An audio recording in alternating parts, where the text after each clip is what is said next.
ہم کتنی بار ان گدی نشین، ان مجاور اور ان درباریوں سے برات کا، بیزاری کا اعلان کر چکے ہیں، لیکن پھر بھی لوگ ہم اہل سنت والوں کو ان کی طرف منسوب کرتے ہیں۔ خدا کے لیے وہ جو بدعات اور حرفات پھیلائے، ختم نبوت، ناموس رسالت اور اشعار اسلام کے تحفظ کے لیے کبھی نہیں نکلے، لیکن وہ مریدوں کے مال کھا کھا کے اتنے پیٹ ان کے ہو گئے ہیں، بڑے بڑے بھینسے بن گئے ہیں، اور بدعات اور حرفات کو مزارات اولیاء پر پروموٹ کر رہے ہیں۔ ہمارا ان کے ساتھ کوئی تعلق نہیں۔ داتا گنج بخش ہجویری، شہباز قلندر، عبداللہ شاہ غازی یا بابا فرید الدین جو گنج شکر، بلکہ کسی بھی اللہ کے ولی کی ایسی تعلیمات اللہ کی قسم ہرگز نہیں تھی۔ یہ جو آپ رنگ برنگے دھاگے، عجیب و غریب لباس، یہ ناچنا، یہ بھنگڑے ڈالنا، چرس، فیم، پاؤڈر وغیرہ کے بڑے بڑے جو کش لگانا، پھر وہ علی علی کے نعرے لگانا، ایسے جنگلیوں جیسے بال رکھنا، غسل وضو جو اس کے فرائض کا نہ پتا ہونا، اور نہ غسل کا پتا ہونا، نہ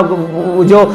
وضو کے فرائض کا پتا ہونا، ڈھول جھانجریں بجا کے بھنگڑے ڈالنا، چادریں چڑھانا۔ اللہ کی قسم اہل سنت و جماعت کا ان لوگوں کے ساتھ کوئی تعلق نہیں ہے، اور کسی اولیاء اللہ کی یہ تعلیم نہیں ہے۔ یہ ہم کو پتا کیوں منسوب کرتے ہیں، کیونکہ جتنے بھی اللہ نے اپنے ولی بھیجے ہیں نا، اہل سنت واو جماعت، حنفی، رضوی، بریلوی، اس مسلک، اس فرقے، اس جماعت میں بھیجے ہیں۔ اس لیے یہ ہم لوگوں کو،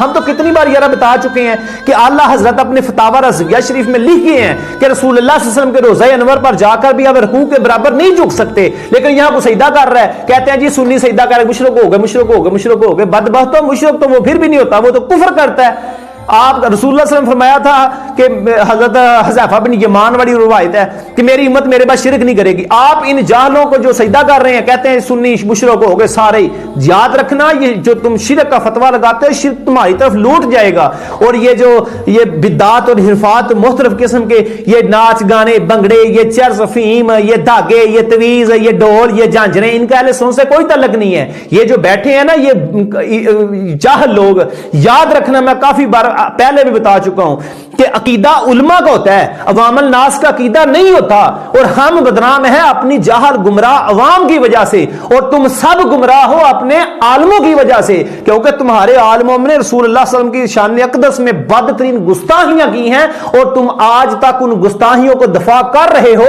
اور حسام الحرمین کتاب میں ان پر کفر کے فتوے لگے ہیں، اور ہم نے نہیں لگائے، تمہارے اپنوں نے تم پر کفر کے فتوے لگائے ہیں۔ اور علماء کا جو عقیدہ ہوتا ہے وہ ہی ہوتا ہے، عوام الناس کا نہیں ہوتا، عوام الناس کا عمل عقیدہ نہیں ہوتا، علماء کا عمل عقیدہ ہوتا ہے، ٹھیک ہے۔